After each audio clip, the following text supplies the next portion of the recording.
Проблема с водой не первый день осложняет быт Эстоевых. Жить подальше от городской суеты, ближе к природе и чистому воздуху была мечта Алисхана.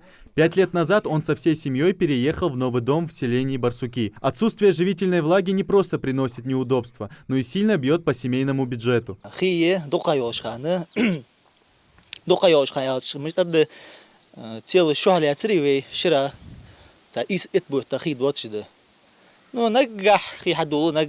Примерно за полчаса. Так, иду. Да, водовоз скажи, царцан иду.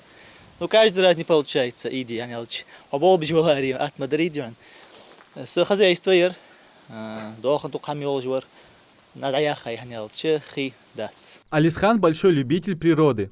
Практически каждое деревце в саду он высаживал сам. Однако без воды садоводство слишком накладно. Даққа сады бағдырялыч. Доқай гәнліш, ханду татсы гәнліш, йоқ енеуз, хи дуатсы дюан. Даққа хи идиш маскан деттиш холуз дюан. Збандуз дюан, доққа гәнліш, йоқ ене дюан. Скоро главная проблема жителей Барсуки наконец-то будет решена. Новые скважины обеспечат водой все проблемные уголки Ингушетии. Как обещают местные власти, в скором времени жители смогут набирать воду из-под крана без перебоев и ограничений. Внимание, действительно, что уделяют. Район, правительство, и масна, внимание, что уделяют, они на халбы хиду ачат.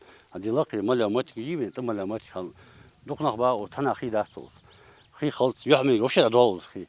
Тогда вара диан, иги улицы, истоя улицы, тотаева, кархо улицы, так же самое, тич хи халт ходил. А за аюлзар линии, магаз хайвад на пливе дают линии аюл 420 трубе. Что мощный уже прямо от магаз хайвад, так давление дикится.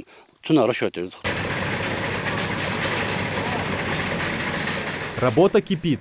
Более 10 единиц тяжелой техники и свыше 20 рабочих трудятся без выходных, чтобы уложиться в срок. Несколько новых скважин призваны решить проблему отсутствия воды в регионе. Процесс очень сложный и трудоемкий. В некоторых местах бурят в глубину 250 метров, чтобы добыть живительную влагу. В данное время мы можно сказать, завершение, к концу месяца завершим, потому что вот эти две скважины сейчас осталось у нас, и все. А так вот эти две скважины мы уже закончили, там третий тоже. И на стадии завершения, доктор, он даже, вот пробурено здесь 137 метров, а здесь 96 метров.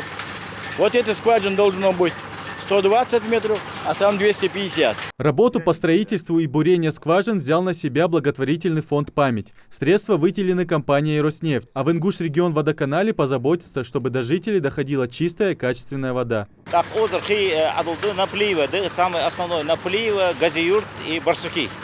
И основной хачад, подпитки есть, воды здесь много, валом. Здесь была проведена экспертиза, вода есть, будет в конце месяца полностью вести до озера. Ждать осталось недолго. В дома жителей в ближайшее время по трубам потечет самый необходимый для жизни ресурс. Идрис Ижиев, Султан Булгучев, Новости 24.